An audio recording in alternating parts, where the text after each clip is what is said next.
guys, it's Shelby with Shallot's Personal Chef Service.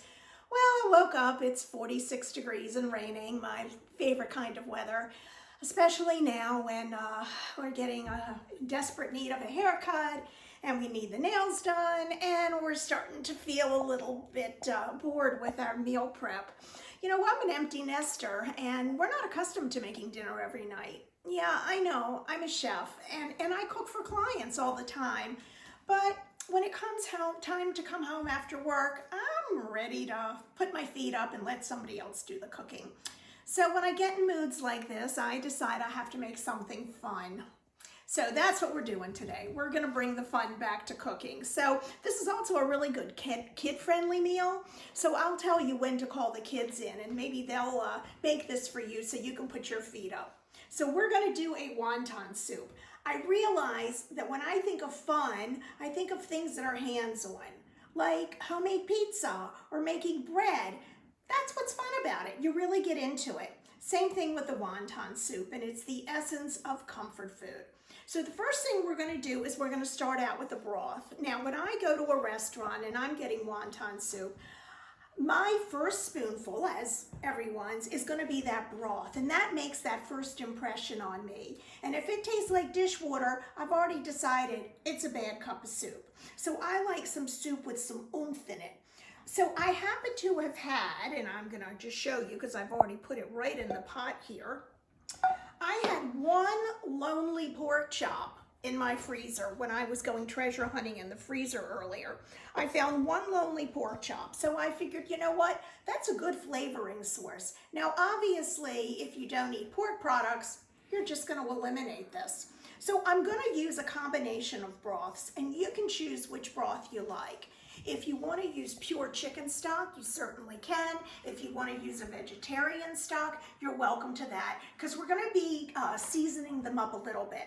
What I like is actually a combination of a chicken stock with a beef broth as well. So I'm going to put in this whole carton.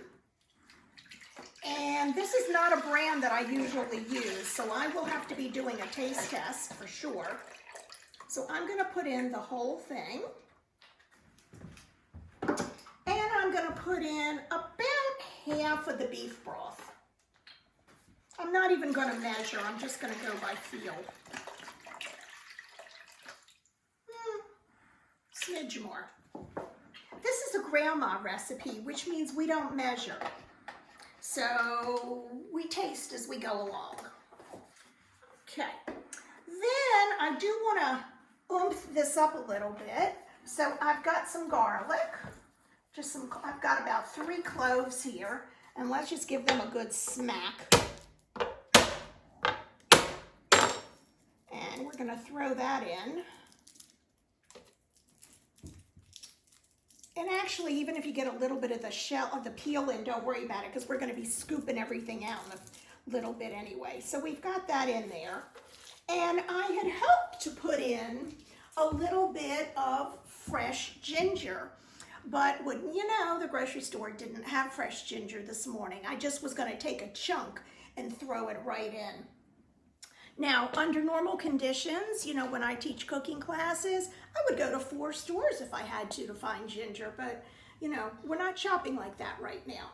So I'm also going to add a little bit of soy sauce. I don't know, maybe,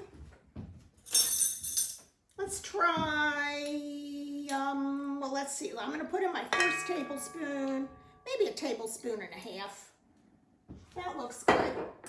And I'm going to put in some sesame oil. Now, sesame oil is really fragrant, but remember, this is not an oil that you use for sauteing. This is a flavoring oil, and it is a pungent to a degree. I happen to love it, but you don't want to go too much. Right now, I am adding a teaspoon.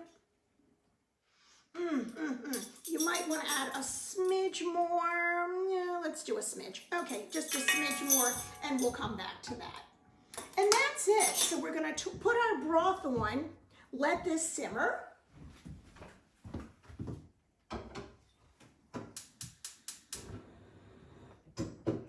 Wrong burner. Don't you always do that? And let's keep an eye on that tell me if it's boiling over. All right, now we're gonna get to the fun part. And this is where you can call the kids in because we're gonna make the wontons. So I've got a tray here with a little parchment where we're gonna put our wontons before they go into the soup. Let's make our filling.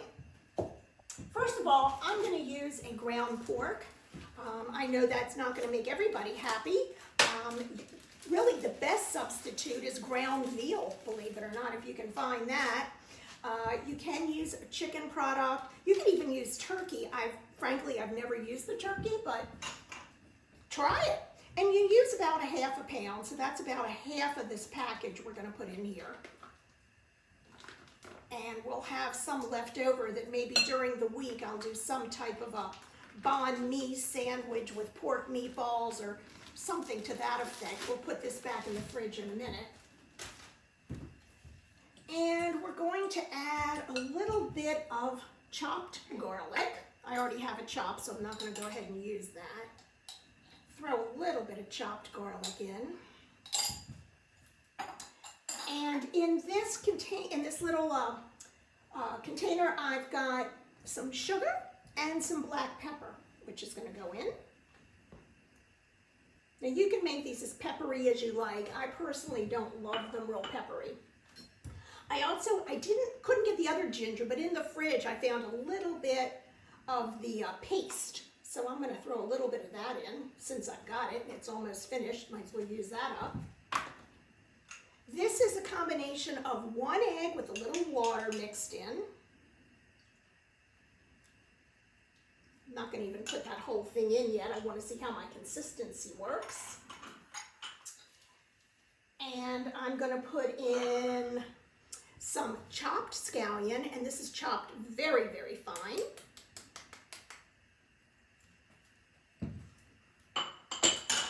And this is an interesting ingredient. Now, most of the traditional recipes call for some chopped Napa cabbage. The Napa cabbage is about yay big, and you end up using such a little bit.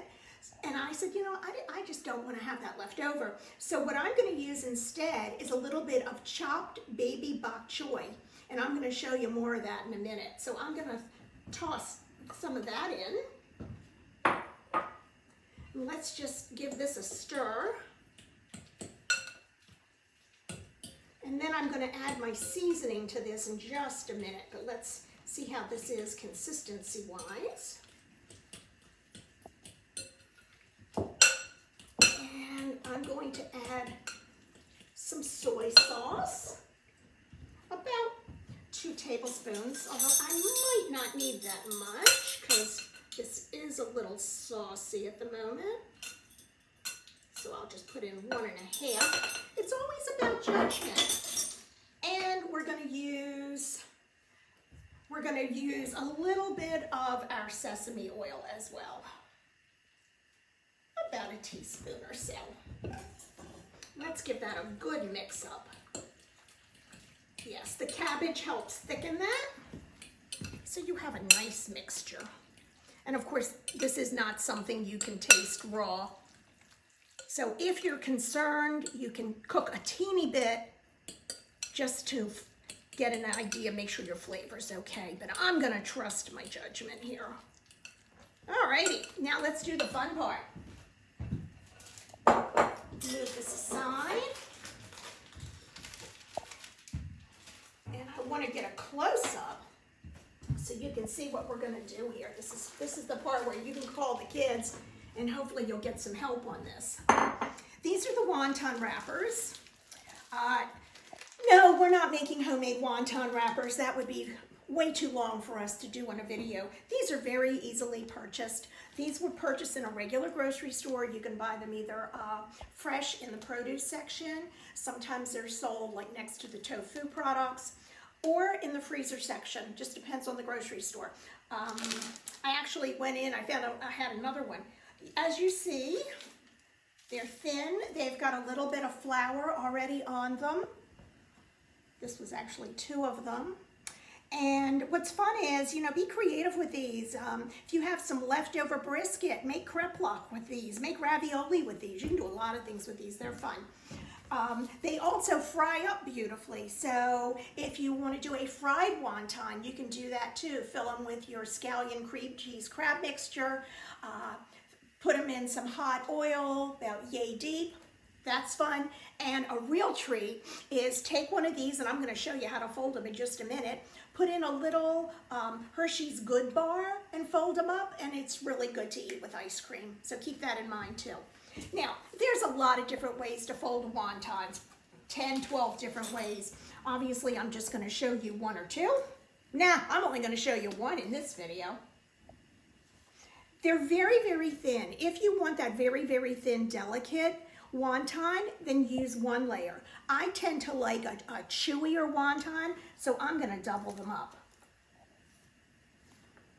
And I'm going to place them on the diagonal so that we have a diamond shape here.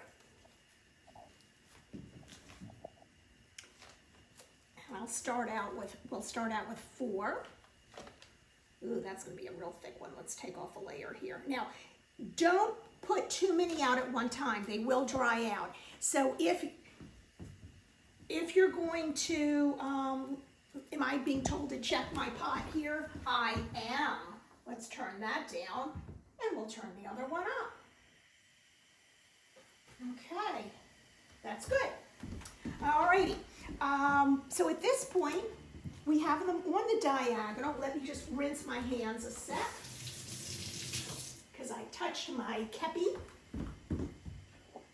All right, you're going to use just about a teaspoon, a little teeny bit.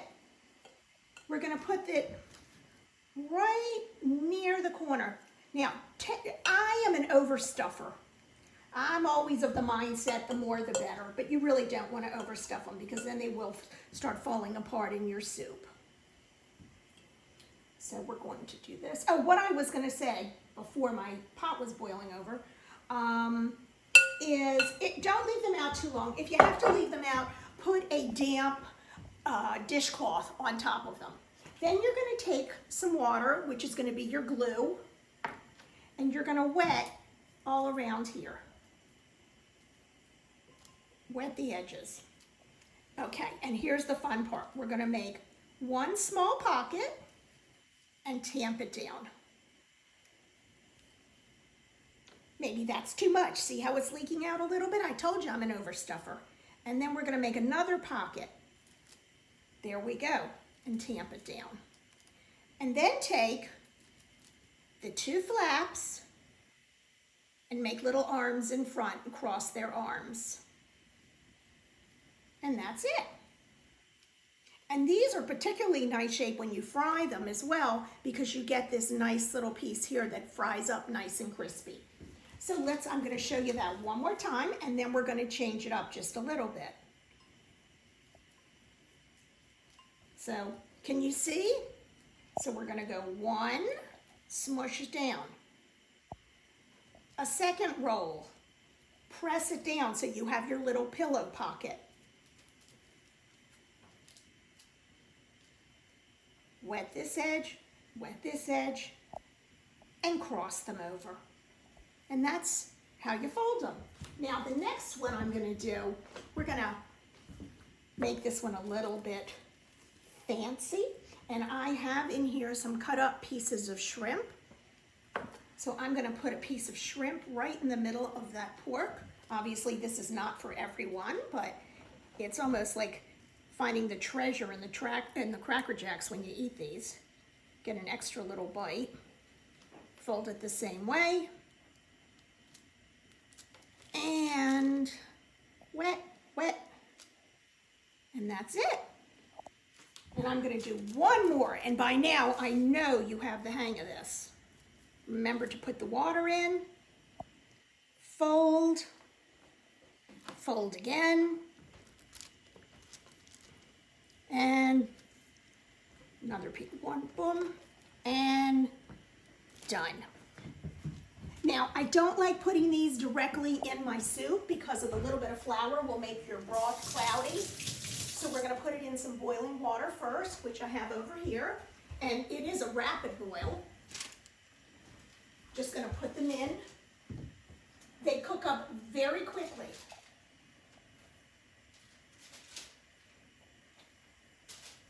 Okay, we're going to give those just a few minutes, and then we're going to transfer them over to the soup pot to get a little bit of flavor.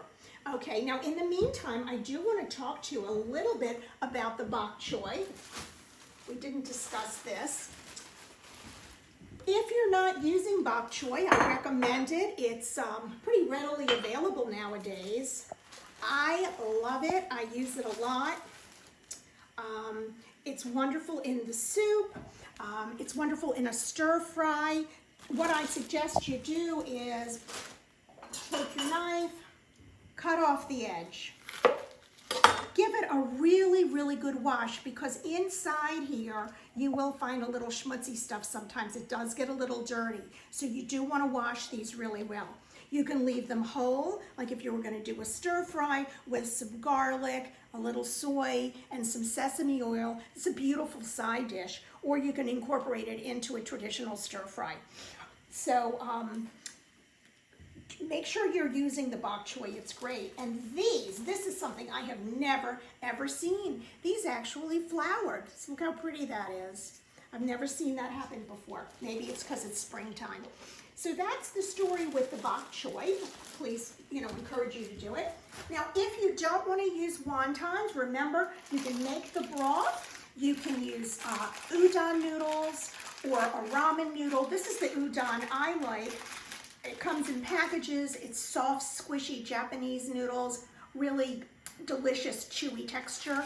You can do that instead of the filled wonton. So let's go over to our stove, see how things are doing.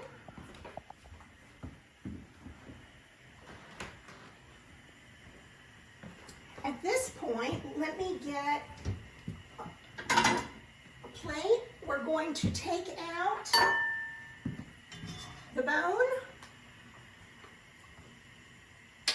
And we're going to take out the garlic.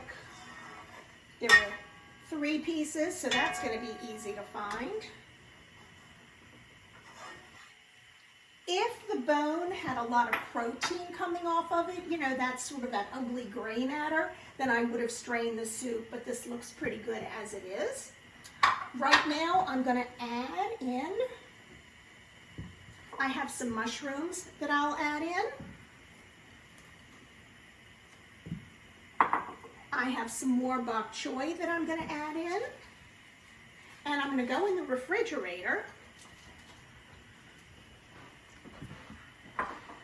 And I'm going to get, here we go. I have some additional shrimp that I might like to throw into the soup. And this is from that pork chop that I had. These are just very, very thin strips of pork. It will cook very, very quickly in the soup. If you happen to have leftovers from a Chinese restaurant of a barbecued pork or something, that would be delicious to save. Chop that up and put it in the soup as well. You can add some broccoli, you can add carrots, snow peas. It really makes it hearty the more you add. And of course, plain chicken strips. So let me put this in. That will cook very quickly. And in the meantime, let's take a look at our wontons. They're looking great. Let me show you. They're beautiful. They didn't fall apart. They stayed intact. I'm going to transfer them into our soup. Give this a stir. There you go. Finish it off in the soup.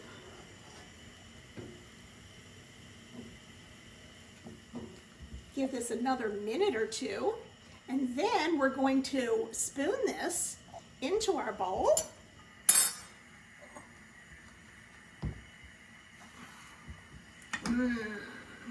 Good hearty bowl of soup.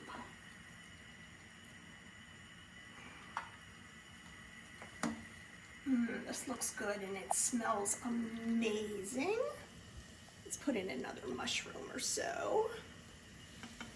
And last but not least, we are going to sprinkle in some chopped scallion for the top. There you go. I'll put in a bunch because that's my favorite. So there you go. You have a hot, delicious bowl of wonton soup. This is comfort food. This is fun. Kids can get into this, and hope you enjoy. And I will see you next week. Next week's video is going to be dedicated to the Tuesday girls. So stay tuned and have a safe week. Bye-bye.